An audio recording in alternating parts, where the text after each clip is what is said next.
Hey guys, so today I wanted to do a build guide for the 3.21 Armor Stacker. I did one last week, but it was sort of more towards the Mage Blood version. This time we're going to go over the non-Mage Blood version, and I guess we'll cover pretty much everything, well hopefully. And okay, so I made a Google Sheets with this guide too that I'll have linked in the description. You guys can check out. It's got a lot of things in here that we'll go over today in the video, and you can go look over it later if you want. Alright, so let's see about the build. So Armor Stacker is, well, it's a melee build. It's probably one of the best melee builds in the game. You can reach up to billions of DPS on high-end budgets, and even on a low-end budget get up to, 20, 30, 40 million DPS pretty easily. And it's not as expensive as you think. Like, you can get started for, it says here, 15 to 20 divines, and I did actually go and calculated it today with the current divine to chaos ratio with, like, I think it's like 180 something chaos for one divine. Of course the cost will vary, but I mean, not that expensive, 15, 20 divines, that's seems pretty reasonable for a build of around this caliber, right? I would say. Alright, so let's see. So Armor Stacker, you'll typically have about 90 all res, basically 90 physical resistance, about 5 million DPS on a low end budget. Just about, very low end, and about 20 million or so on a higher end budget build that it's not including Mage Blood, of course. And it's a CI build mainly. Well, if you play Ascendant, you usually go CI, so don't have to worry about chaos damage, so it helps quite a bit, as there's a lot of chaos damage in the game nowadays. You get max block, spell block, and we recover full energy shield on block thanks to the Aegis Aurora shield. And it's a all content build. You can do any content you want. You can go delve, you can map, you could switch it around, do magic find on it. You can do simulacrum, you can do bossing, you can do ubers, so pretty much anything in the game. And it, the sky's the limit, right? So you can dump 5-10 mirrors into it, and you can still have more things to upgrade. So very fun. There's no real, like, the upgrades don't stop. So I actually really like that about this build. There's always something you can do to improve it. Alright, so there are some downsides, of course, like many builds. So this build is not very, it's not super beginner friendly. There's a lot of advanced mechanics that we use, and in order to play it, you're gonna have to learn those. I mean, it's not like not really complicated, but you do need to know a few things before you just jump in. Alright, since we're using Midoriani's prototype chest, you will die to lightning degen. Now, you don't really need to know what Doriani's is right now. I mean, you'll probably find out when we go over the gear. But basically, any kind of lightning degen will kill you instantly. But there are some things we can do to mitigate this. And if you want to see what it looks like, I have a video from last league, 3.20, when I was in the simulacrum. See, and then you see I'm just dead here. And so it's this like blue ring over here. It's this blue donut. It's like the main one that there is in the game, but there are other sources like the Shaper Beam, there's some lightning degen, there's a couple other things in the game. It's not very common. And the most common one is this blue mana donut kind of thing.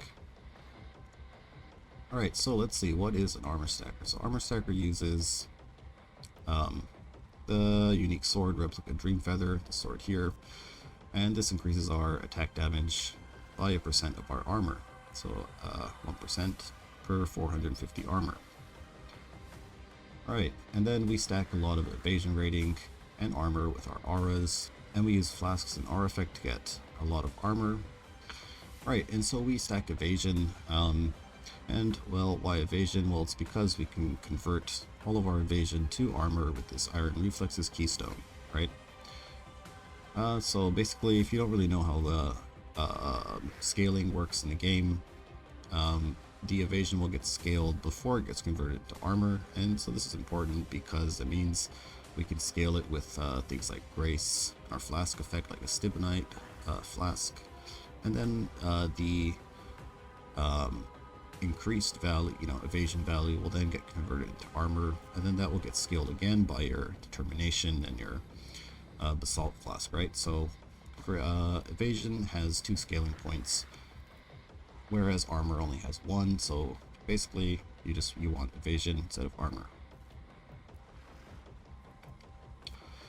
Alright, so what skills do we use on the Armor Stacker? This league is a little bit different because there is some new abilities that might be interesting to use with the Crucible passive tree, like Infernal Blow and stuff like that, but mainly most of us use Smite. And, well, Smite is an interesting ability. Well, first of all, it's lightning, so it pairs well with the Doriani's prototype, the chest that we use. And it gives us a buff that counts as an aura, that gives us lightning damage. And this aura, it is an aura, right? So it gets scaled by a lot of our aura effect. And since we have a lot of aura effect, that means we're getting a lot of damage out of this aura that's Smite gives. Previously, there was a lot of people using Lightning Strike as well, but I think after the nerfs to Lightning Strike, a lot of people stopped using that and switched back over to Smite. However, Vol Smite is an amazing skill. You can clear full screens, and it can shotgun if there's enough mobs around. So if you say you grab a boss, drag it into a whole bunch of mobs, and you pop Vol Smite, you'll probably one-shot the boss. So this is the POB I had when I started farming Wave 30 Simulacrum. You can see about 7 million DPS, and I would like to mention all of my POBs have pretty much every single damage mod ticked. If you can have it ticked, it's ticked basically, and that's just because I'm used to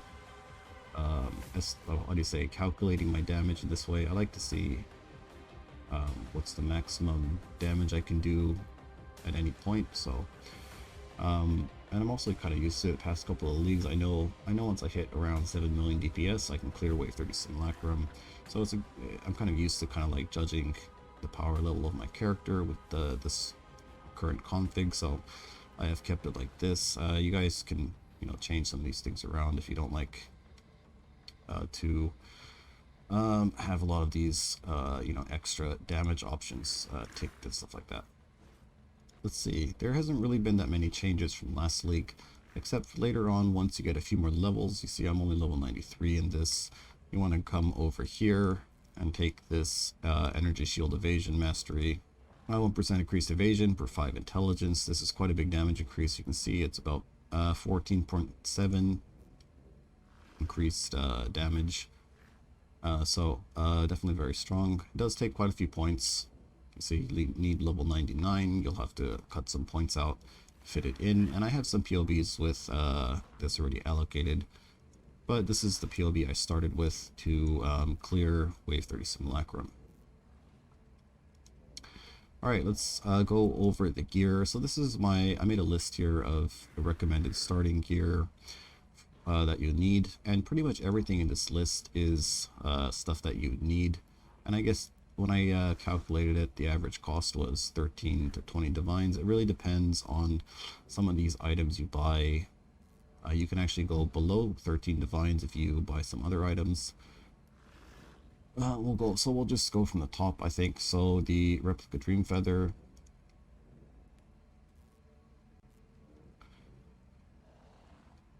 Obviously you don't want to buy a corrupted one, but yeah, you need one of these.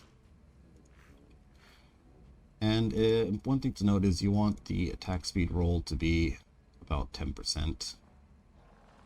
The adds physical damage, doesn't really matter that much.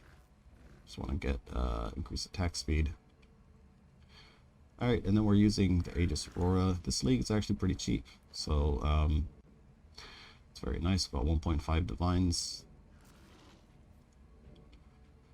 And Alpha's Howl. This is a very good starter helmet. It gives you a +2 aura and a lot of evasion. So very nice. You can get one with a +2 aura or +2 AoE gems. That's pretty nice. You get a +4. Alright, and then Doriani's prototype. This is only 5C this league. Pretty interesting. So you could buy the cheapest one and then just like 6-link it, or 5-link it, corrupt it 6, and then use Tainted Fusing. And yeah, so you get a pretty cheap 5-6 link. Definitely a lot cheaper than previous leagues. Alright, Shaper's Touch. Okay, well, we should probably talk about the chest a little bit. So why do we use this chest? So this chest has like a special tag that says nearby enemies have lightning resistance equal to yours. So, and then also armor applies to lightning damage taken from hits, right? So this doesn't count lightning damage over time. That's why in the notes here, I did mention that you will die to lightning degen. And it's because the chest only protects against hits. So you're basically going to have 0 lightning resistance to any kind of lightning degen. But on the other hand, nearby enemies will have lightning resistance equal to ours, and you can go up to -200 lightning resistance. There is an actual cap in the game. And my current character, I'm at -175, so that's quite a bit of elemental penetration. And then on top of that, if you can penetrate resistance after that. So if you had -200 and then you have like another 20 penetration, then it's even more than -200. So very strong. Gives you like pretty much insane damage, with the downside of lightning degen being very deadly. Alright, and after that, we're going to grab Shaper's Touch. These are extremely cheap to get, so they're pretty much, they give you about 15% increased damage, a lot of energy shield. You can see increased evasion rating per 10 intelligence, so that's kind of like the mastery. The mastery that I was talking about over here, basically the same thing, but it's on the gloves, and it's a bit more than this mastery gives, so it gives you quite a bit of damage. Let's see here. If we take the gloves off, it's about 20% DPS loss if we take these off. Goes from 7 million to 6 million. Also gives you a lot of hit rating, which is very nice. Alright, and yeah, actually, sadly, there is no other gloves that could beat this in terms of damage and stats. Okay, for boots, March of the Legion, this is basically to give us a free aura and take advantage of the fact that it has a +5 to level socketed auras. Then you can actually get a corruption with like a +2 or a +4, and you can get a level 30+ grace by using these boots. So pick one of these up. Alright, okay, so Eternal Struggle. This is a very nice amulet. It's got a lot of different roles on it, but we were mainly looking for this increased effect non-curse auras, and you want it to be at least 14%, and that is so that we can hit 90 all res. There is a certain percent of aura effect that you're going to need to get that 90 all res, right? So if you look at let's look at discipline aura effect mod. It's 2.8, so I believe you need 2.8 aura effect and a level 23 purity, and you get 90 all res.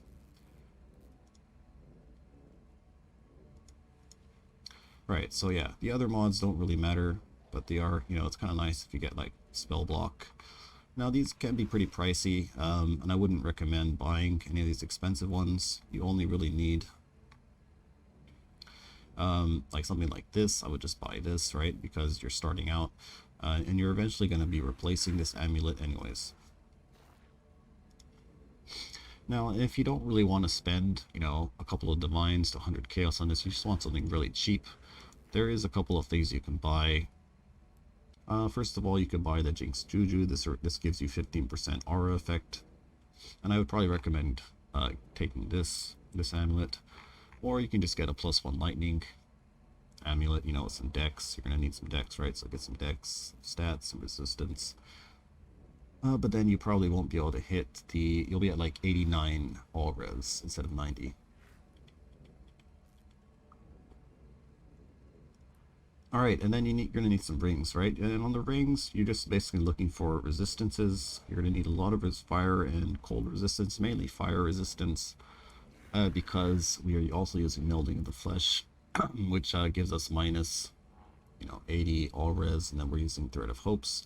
Basically, we're reducing our all resistances by quite a bit. So you're going to need a lot of resistances. Basically it has to be at least tier 2 or tier 1 resistance. Cold resistance, a little bit easier to get because we're running Purity of Ice, so you mainly want to prioritize the fire resistance. And of course, bonus if you can get, you know, intelligence, flat added lightning, and strength. Okay, and for the belt, we're going to use String of Servitude with a 60% Grace Aura Effect mod. It's probably one of the best in slot belts for damage, pure damage. This is about 14 to 16% damage increase. If you want to get more ES or something like that, you can always just go with the crystal belt rolled with, you know, resistances and energy shield and stuff like that. But I like having this because defense-wise, the build is already pretty solid, and what you're going to be needing as in the starter build is damage. You want to get up to at least that 7 to 9 million DPS mark, where it starts to feel really good. So I recommend using String Servitude over any other type of belt. Alright, for the flasks, let's quickly look at the flasks in the POB. So we're using Basalt, Stivnite, Jade, Silver Flask. And basically you want at least 2 to 3 charges when you're hit by an enemy, and you want to get increased evasion, attack speed, and increased armor on one of the flasks, you know, so you have all 3 of those. And then the last one, you can kind of choose whatever you want. I like to go with the reduced effective curses to help reduce, what do you call it? In simulacrums, you're going to be cursed a lot, and it's going to make you, you know, go under your 90 all res, fire or cold resistance. So there's no point in having 90 all res if you get cursed and you go down to like, you know, 70 or 60 resistance. So I like to use that. And the last flask is going to be a ruby flask. This one also has the gain charge when hit, but we're going to craft on the 25% reduced mana cost of skills. This is a Betrayal Unveil. You get it from unveiling that one unique flask, forget the name. But if you don't have it, or you don't want to go unveil flasks to get it, you can just go buy it on TFT. It's pretty cheap. It's like, when I bought it, it was like 5C, and then you just pay the cost of jeweler and glass blowers. So very easy to get. You just need to find a ruby flask that has an MT suffix and the gain charges when hit, or you just buy any of them with the gain charges when hit, and it's annul, and it's like 50-50, right? Okay, so that's the flasks. And for the jewels, so we're using the Thread of Hope, a large Thread of Hope. That comes over here, and we're using this so we can take Lancing Blows and Divine Shield. Yeah, it's just too many points to come all the way down to get it, so use that. Alright, Melding of the Flesh. Like I said, this jewel is used to lower our lightning resistance and also to give us 90 fire resistance. So if we don't have the jewel, you can see we're at 75 fire resistance. But if we use the jewel, we go up to 90 fire resistance. And that's because it Your elemental resistances are capped by your highest elemental resistance. In this case, it's going to be cold resistance because of, first of all, because of the Aegis Aurora that gives us +5, and then from the Purity of Ice. Alright. Alright, so Brutal Restraint. This is going to be a little bit tricky to find your first one, but we'll quickly go over how to get one. And you want to get at least 16% aura effect. The Conqueror doesn't matter. I haven't actually made this page yet, but I will try to put one in. For a budget build, at least get 8%. But you're going to need at least 16% on the Brutal Restraint to get 90 auras. Alright, and I have a link here to this tool that you can use to find your Brutal Restraint. Let's quickly go over how to use it. So first of all, you come to the site, you click Skill Tree View, you click the Brutal Restraint, you put any Conqueror in, doesn't matter, select Stats, and just type in Aura, right? And let's just, for now, let's set it to 2, right? And we're going to select where we want the jewel to go. We want it here. We'll deselect everything. And then we'll select the nodes that are easy for us to take, right? So these. And then we'll just search. And it's going to go find your jewels for you. And you can see there's quite a few jewels that you can choose from. You click on this one, you can see it's got 8% aura effect here, 8% aura effect here, and then it's got some other stats like increased accuracy. Yeah, it's not that bad, right? Yeah, it's pretty good. So if you want to go buy that, then you just click on the trade link, take you to the trade site. And you can see they are pretty cheap. You can pick this one up for 1 divine. Alright, so that's how you get your brutal restraint. Alright, okay, so for jewels, I'm using a few jewels, obviously to get 1 jewel to get corrupted blood immunity. This one here. And then I have another jewel just to give me some more fire and cold resistance. You see without it, I'm not even fire resistance capped. So earlier on when you don't have, when your rings aren't, you don't have prismatic catalyst for your rings and stuff like that, getting resistances might be pretty hard. So getting jewels with, double fire res is pretty nice. Okay, so for we're going to go over to the cluster jewels for now, and there's a couple ways to set this up. You can go 3 lightning, or you can go 2 lightning, 1 shield. And the reason I like going the shield one is because there is a node on the shield cluster that gives you so martial prowess, a very nice node. You get attack speed, you get global accuracy, and accuracy is nice because it means we can lower our precision aura. The level of our precision aura. We don't have to run a very high level precision. We're not a crit build. I mean, you do need a little bit of crit so that you can proc elemental overload, but yeah, don't really need that much. So that means it helps with our mana reservation earlier on. And then this block node here gives us 6% spell and attack block, which is very nice. It'll probably help you cap out your block early on. The other ones are just, you can either take Scintillating Idea for extra mana. This also helps you fit in your auras.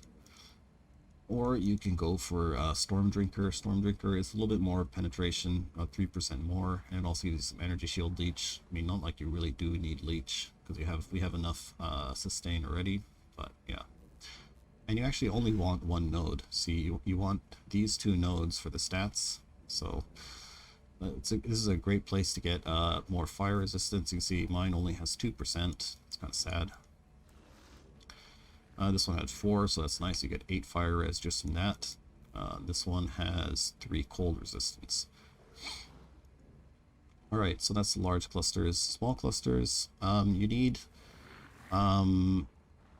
3 2 passive and 3 3 passive. Alright, and these don't have to be expensive. They can be they only have to be eye level 68 plus.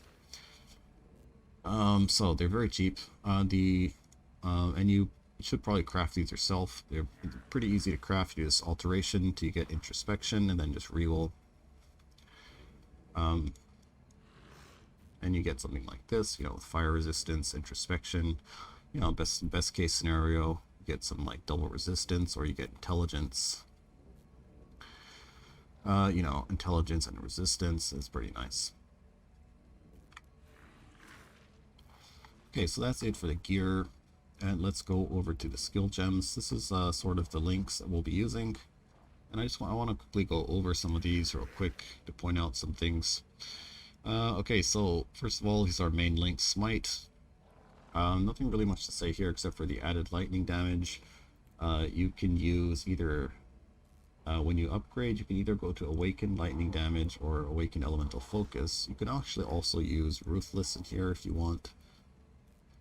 Either one of those is fine. So, Awaken Elemental Focus is a little bit more damage. Downside is you won't be able to shock with your Smite, but your Tempest Shield procs will actually smite shock for about 5%, even on bosses, so it's kind of funny.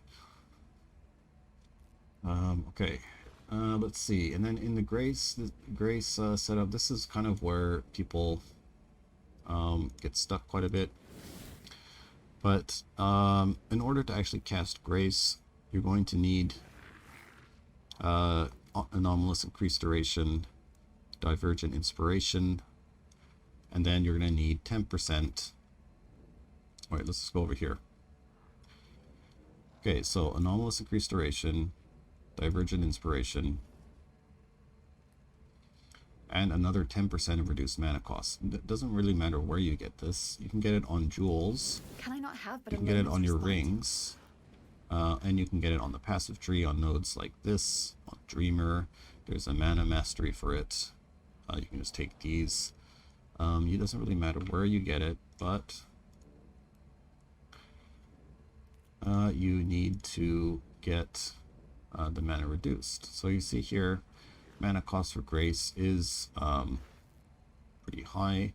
Once we turn on our Flask, because remember our Flask has a 25% reduced mana cost of skills, you see the mana cost 0. You can see you don't actually need 3. Those, you can see I have 20% from increased duration, 44% from inspiration, and then 5% on a ring, 5% on a ring, and 5% on a jewel, and then 25% on the Flask. You don't actually need the, what do you call it, the 15% from the rings and the jewel. You only need 10%. So let's say if I took off this ring, you can see it'll still be 60 mana, and that's definitely doable. We have around 50 mana, so you only need 10% there. So if you, without this, you won't be able to actually cast Grace, and you won't be doing any damage, because that's, Grace is like let's just see real quick. We take Grace off, and man, it's like 220% more damage by using Grace. So your armor goes from 100k to 600k, so pretty bad. Let me just do this trade real quick. Okay, so let's go over the rest of the skill gems. Let's see, is there anything else to say here? Nothing really much to say. You can kind of look at this document, and it's pretty self-explanatory, I think. One thing that's kind of interesting you can do is, this is what a lot of people do on Bone Shatter as well, is you get a casting damage taken Warlord's Mark, so you can get easy rage generation, and also because you're a Scion and we take the Necromancer Ascendancy, we can use offerings, so you can get, you can actually use Flesh Offering if you want. It's kind of funny, you can do some move speed, attack, cast speed. But yeah. As for leveling this build, you want to level its Hollow Palm, and just come down here, you know, get a Strike Mastery, go to Resolute Technique, get the Dex, get like the Onslaught, the Leech, and then just level its Hollow Palm, and then yeah, switch over at level 67 or something like that. And for Ascendancy, we first come down and take Champion, and then we get Path of the Duelist. We come here, and lastly we take Necromancer. Alright, and I think that's gonna be it for the build, guys. Hopefully this helps you you get your character started, or answer some questions you might have had, and let me know in the description or in my Discord if you have any other comments, or if there's something that you think you should be I should add to this this document. And thanks for watching, and I wish you luck. See you next time.